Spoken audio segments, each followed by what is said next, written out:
ерөнхий сайд манай бүлэг дээр бас мэдээллийг зөвсөл тавьсан. Бүлгийнхаа хурлаараас бид ярьж байгаа мэдээллийг сонсох шаардлага үүссэн. Яагаад ингэж үүссэн бэ гэхээр ерөн сүүлийн жил хагас хугацаанд Алтан ерөнхий сайд маань байгаль судлал ярьж байгаа. Хамгийн анх ерөнхий сайд болохдоо бүлгийн хурал дээр орж ирээд төрийн албаа гэж онцлог би нэгээр нэмэгдүүлэх юм бол төсвийн зардлыг би нэг төгрөгөөр нэмэгдүүлэх юм бол хариуцлага хүлээж ажиллаа өгнө гэж хэлж байсан. Харамсалтай нь төрийн албаа гэжтэй төсөө салхи авах хүмүүстэй 160 мянгаас 210 мянга болж 50 орчим мянгаар нэмэгдсэн байж байгаа. Төсвийн орсон зардал 400 төгрөгөөр нэмэгдсэн байж байгаа. Өнөөдөр хариуцлага хүлээх үйл ажиллагаа. Энэ засгийн газраар байгуулж явахдаа 7 өдөр шүг ажиллана. Өглөө 8 цагаас 29 цаг хүртэл ажиллана гэж хэлж байсан. Өнөөдөр тэгж ажиллахгүй байж байгаа. Сайд нар жилд 2 удаа гадагшаа явна гэж хэлж байсан. Өнөөдөр хамгийн дээд 30 удаа гадагшаа явсан. Сайд нар 15 удаа явсан сайд нар байж. Ийм л байлтай хэлсэн л дээ. Энэс хойш бүх юм сайхан байна. Эдийн засгийн өсч байгаа дэрэгдээ амьдрал сайхан байна гэж яриад байсан. Өнөөдөр бодит байдал дээр тийм байна үгүй байна гэдэг бас чуулган завсарласан хугацаанд бид дэрэгдээ амьдралд танилцлаа. Бизнес уулзлаа, эрдэмтэн судлаачтай санал уулзсан сонслоо. Зах худалдааны төвд олон нийтэд байгууллагууд явлаа. Бидний сонсож байгаа, бидний үзэж байгаа, туулж байгаа амьдрал засгийн газрын гишүүдээр ерөнхий сайд ярьж байгаа хоёр хүмүүс тэмээ ямаа шиг тэнгэр газар шиг зөрүүтэй байгаа. Өнөөдөр ч яг энэ байдлын дээр давтагдаж байна.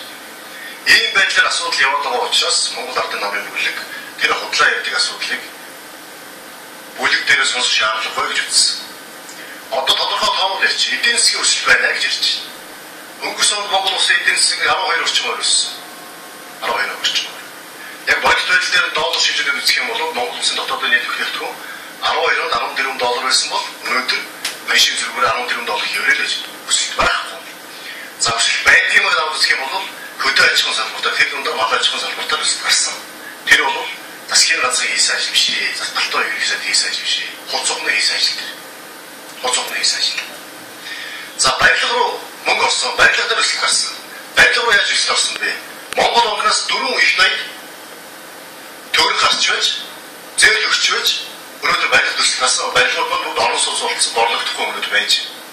Одоо өнөөдөр орон сууцны зээлийг ипотекийн зээл авсан иргэд маань бүгд ажилгүй болоод орлогогүй болоод тэр орон сууцны зээлийг төлж чадахгүй хэмжээнд хүрч байгаа. Ийм байдлаар өнгөрсөн жилийн өсөлт бий болсон. За ханшиг ярьж байгаа юм. Ханш яаж ирсэн? 1350 байсан өнөөдөр 1800 хүрч байна. Эдийн засгийн макро үзүүлэлтүүд. Энэ өсөлтөө гэж ганц ярьж сайн үзүүлнэ. За өсөлтөө гэж одоо муугаас тарих юм бол ханшиг яаж болж байна? Гадаад худалдааны авдагдлыг бас бид ярьж байна. Авдагдал буурсан бүх юм сайхан болж гэж. Импорт буурсан. Суудлын автомашины тоо 500 сая доллар буурсан гэж байна. Батбаяр сая хэлж байна. Энэ яасан бэ?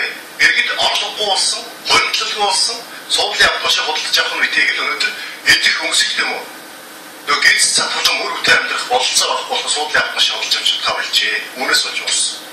Ачааны автомашины тоо буурсан, импорт буурсан. Яагаад буурсан бэ? Бүтээн байгуулалтын ажил хийгдэхгүй байна. Бизнес орцсон муудсан байна. Үүнээс болж уурсан. За дараагийн нэг юм шатхуу буурсан бас тийм. Шатхууны импорт буурсан. Бид дотоодоо шатхуу үйлдвэрлэегүй шүү дээ. Дотоодоо машин үйлдвэрлэегүй шүү дээ. Дотоодоо бид Монголда бүтээгүй шүү дээ. Бид хэрэг өнөөдөр яс хэрэглээ буурсан, нийлүүлэлт буурсан, хөрөнгө оруулалт буурсан, эдийн засгийн эрчимч зогссон. Бизнес орцсон гэсэн. Үүнээс болж олон аж ахуйн нэгжүүд хаалгаа барьж, олон аж ахуйн нэгжүүд хаалгаа барьсан болж олон хүмүүс ажилгүй болж байна. Энийг дараад ажилгүйд ядуулна гэж. Эргээд нөгөө макро эдийн засгийн үзүүлэлтүүд. Санж байтуг сайн бас ярьж. Ажилгүйд нэмэгдээгүй олон ажлын байр бий болгож байгаа гэж. Нийгмийн даатгалын шимтгэл төлдөг хүмүүсийн тоо өнөөдөр хэдэн мянган уурсныг та мэдж байгаа. Та мэдэхгүй байна өнөөдөр. Ингэчээр өнөөдөр ажлын байр их бий болгож байгаа. Бүх юм сайхан байгаа гэж ярьж хэрэггүй. Өнөөдөр нийгмийн даатгалын шимтгэл төлдөг байсан хүмүүсийн тоо хэд болсон гэдэг бүгд мэдж байгаа. Хэдэн дөрөв өчтөр зүгээр нэг хэлээс гарч ийлээ. Нийгмийн даатгалын шимтгэлийн орлого буурсан, зардал нэмэгдсэн. Ийм байдлаар асуудал байгаад байгаа шүү дээ. Төсөв ярьж байгаа. Төсвийн авдагдлыг гэж төсөв өнгөрсөн онд ямар хэмжээний авдагдлаа бид нар байлаа өнөөдөр ямар ихний 3 сарын байдлаар ямар авдагдлыг явж бүгд мэдж байгаа. Төсөв. Яагаад төсвийн орлого биелэхгүй вэ? Нөгөө татвар төлөгч бол татвар төлж чадахгүй. Татвар яагаад төлж чадахгүй вэ? Бизнес орцсон мөрцөө эдийн засаг муудсан байж. Ийм учраас татвар төлж чадахгүй.